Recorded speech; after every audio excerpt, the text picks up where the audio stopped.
Static website. So பிசினஸ்க்கு வந்து பாத்தீங்க அப்படின்னா ஸ்டாட்டிக் வெப்சைட் ரிகார்டிங்க நிறைய ஃபீச்சர்ஸ் நான் இந்த வீடியோவில் சொல்ல போறேன். ஸோ ஒரு ஸ்டாட்டிக் வெப்சைட் அப்படின்னா ஒரு 4 to 6 பேஜஸ் இருக்கலாம் மேக்ஸிமம். ஸோ எக்ஸாம்பிளுக்கு சொல்லணும்னா home page, about us page, so infrastructure எதாவது இருக்குன்னா அதை ஆட் பண்ணலாம், இல்லை சர்வீசஸ் எதாவது இருக்குன்னா அதை ஆட் பண்ணலாம். அண்ட் உங்க ப்ராடக்டோட டீடைல்ஸ் வந்து ஸ்டாட்டிக்கா ஆட் பண்ணி வச்சு கொடுக்க முடியும், அது கொடுக்கலாம். நெக்ஸ்ட் வந்து பாத்தீங்கன்னா கேலரி பேஜ் நம்ம கொடுக்க முடியும். அதுக்கப்புறம் பிளாக் ஏதாவது நீங்க பண்றீங்கன்னா ஸ்டாட்டிக்கா இருக்கக்கூடிய கண்டென்ட் பிளாகா கொடுக்கலாம். ஆர் எல்ஸ் உங்களோட சோஷியல் மீடியா பேஜை பிளாக் பேஜா கன்வெர்ட் பண்ணி பிளாக் பேஜ்ல நம்ம லிஸ்ட் அவுட் பண்ண முடியும். ஃபேஸ்புக்ல இருக்குது, இன்ஸ்டாகிராம்ல இருக்குது, கூகுள் மை பிசினஸ்ல இருக்குது. இது எல்லாத்தையுமே ரிவ்யூ உங்க கஸ்டமர்ஸ் வந்து கூகுள் மை பிசினஸ்ல ரிவ்யூ கொடுத்தாலுமே அதையுமே வந்து அங்க லிஸ்ட் அவுட் பண்ண முடியும் அந்த பிளாக் பேஜ்ல. அடுத்த ஃபைனலா இருக்கக்கூடிய page contact page. So contact பேஜ்ல யூஸ்வலா நம்ம சொல்ற மாதிரி ஒரு கான்டாக்ட் ஃபார்ம் இருக்கும். இதை வந்து நீங்க வெப்சைட்ல வச்சு டைரக்டா மெயில் வர மாதிரி கொடுக்க முடியும். ஆர் எல்ஸ் வந்து பாத்தீங்க அப்படின்னா உங்க பிசினஸ்க்கு Google by business Google forms use பண்ணி அந்த ஃபார்ம் ஃபில் பண்றாங்க அப்படின்னா டைரக்டா கஸ்டமருக்கும் யார் ஃபில் பண்றாங்களோ அவங்களுக்கும் மெயில் போகும், உங்களோட மெயிலுக்கும் மெயில் வர மாதிரி ஆப்ஷனும் பண்ணிக்க முடியும் ஸ்டாட்டிக் வெப்சைட் பொறுத்தளவுக்கு. அண்ட் ஆட் ஃபீச்சர்ஸா வந்து பாத்தீங்க அப்படின்னா சாட் பாக்ஸ் வந்து எனேபிள் பண்ணி கொடுக்க முடியும். ஸோ உங்க பிசினஸ் வந்து பாத்தீங்கன்னா ஸ்டாட்டிக் வெப்சைட்டா இருந்தாலுமே அவங்க எந்த பேஜ்ல இருந்து உங்களுக்கு ரெக்வஸ்ட் கேட்டிருக்காங்களோ அந்த பேஜ்ல இருந்து நீங்க ஈஸியா வந்து இன்ஸ்டன்டா ஆக்சஸ் பண்ணிக்க முடியும். அவங்க கிட்ட கேட்கணும்னு மேண்டேட்டரி இல்லை. ஸோ அந்த பேஜ் என்ன பேஜ்ல இருந்து நமக்கு இந்த கொஸ்டின் ஆர் query வந்து ரைஸ் பண்ணிருக்காங்களோ அதை வந்து நம்ம சால்வ் பண்ணி கொடுக்க முடியும் இந்த ஆட்டோமேட்டிக் சாட் பாக்ஸ் எனேபிள் பண்ணி கொடுக்குற மூலியமா. ஸோ அந்த மாதிரி ஃபீச்சர்ஸை ஸ்டாட்டிக் சைட்ல இருந்து எனேபிள் பண்ணி கொடுத்துக்க முடியும். ஸோ நான் சொன்ன மாதிரி ஹோம் பேஜ்ல ஓவராலா உங்களோட ப்ராடக்ட் அண்ட் ஃபீச்சர்ஸை பத்தி, சர்வீசஸை பத்தி நீங்க ஒரு ஸ்லைட் பேனர்ஸ் கொடுத்துக்க முடியும். கீழே ஒரு டீடைல் டிஸ்கிரிப்ஷன் கொடுத்துக்கலாம். அண்ட் ரிவ்யூ பண்ணக்கூடிய ரிவ்யூ பிளாக்ஸையும் ஃபர்ஸ்ட் பேஜ்லயே நம்ம கொடுத்துக்க முடியும்.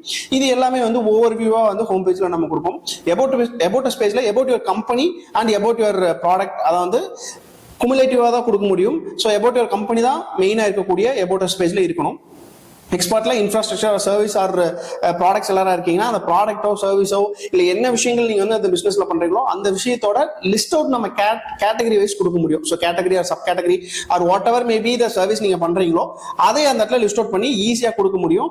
ஒரு குமுலேட்டிவ் டேட்டா அவங்க பாக்குறப்ப வந்து பார்த்தோம் அப்படின்னா ஒரு ஈஸியான ஒரு ஐடியா கிடைக்கும் நம்ம என்ன பண்றோம் அப்படின்றது.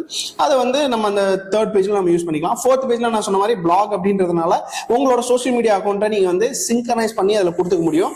ஆட்டோமேட்டிக்கா உங்க சோஷியல் மீடியா அக்கௌண்ட்ல போஸ்ட் ஆகிறத வெப்சைட்ல லிஸ்ட் அவுட் ஆயிரும். அந்த கான்ஃபிகரேஷன் யூஸ் பண்ணி நம்ம பண்றதுனால இது நம்ம சைட்ல இருந்தே பண்ணி கொடுத்துருவோம். நெக்ஸ்ட் பார்ட் வந்து பாத்தீங்கன்னா ஃபைனலா நான் சொன்ன மாதிரி கான்டாக்ட் அஸ் பேஜ்ல கூகுள் ஃபார்ம்ஸ் யூஸ் பண்ணி பண்றது, கூகுள் மேப் இன்டகிரேட் பண்ணி வச்சுக்கிறது, இது எல்லாத்தையுமே நீங்க பண்ணி வச்சுக்க முடியும்.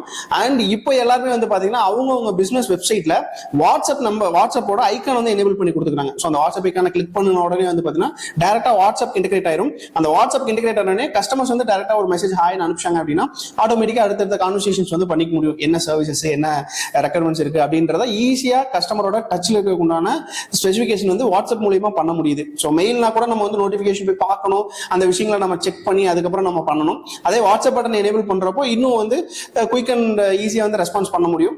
அண்ட் வாட்ஸ்அப் இல்லாத டைம்ல என்ன பண்ணிட்டு இருந்தோம் அப்படின்னா நான் சொன்ன மாதிரி சாட் பாக்ஸ் வந்து பாட்டம்ல ஒரு லெஃப்ட் கார்னர்ல இருக்கும்.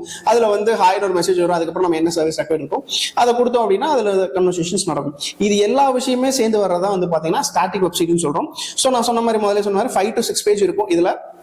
இதுக்கு மெயினான ரெக்குவயர்மெண்ட்ஸ் வந்து பாத்தீங்கன்னா பிசினஸ் தேவையான domain name, hosting and business email IDs. நான் யூஷுவலா சொன்ன மாதிரி கூகுள் ஒர்க் ஸ்பேஸ்ல பண்ணலாம், ஜோகோல பண்ணலாம், மைக்ரோசாஃப்ட்ல பண்ணி கொடுக்கலாம், இல்ல வெப்மெயில் வேணா வெப்மெயில பண்ணி கொடுக்கலாம். பேஸ்ட் ஆன் யுவர் ரெக்குவயர்மெண்ட் நம்ம சைட்ல இருந்து பண்ணி கொடுக்க முடியும். ஸோ இந்த மாதிரி சர்வீசஸ் உங்க பிசினஸ் ரெக்வயர்ட் இருக்கு அப்படின்னா தாராளமா நீங்க கான்டாக்ட் பண்ணலாம். I am Umashankar from FA craft. We don't sell what we have, we create what you want. Thank you.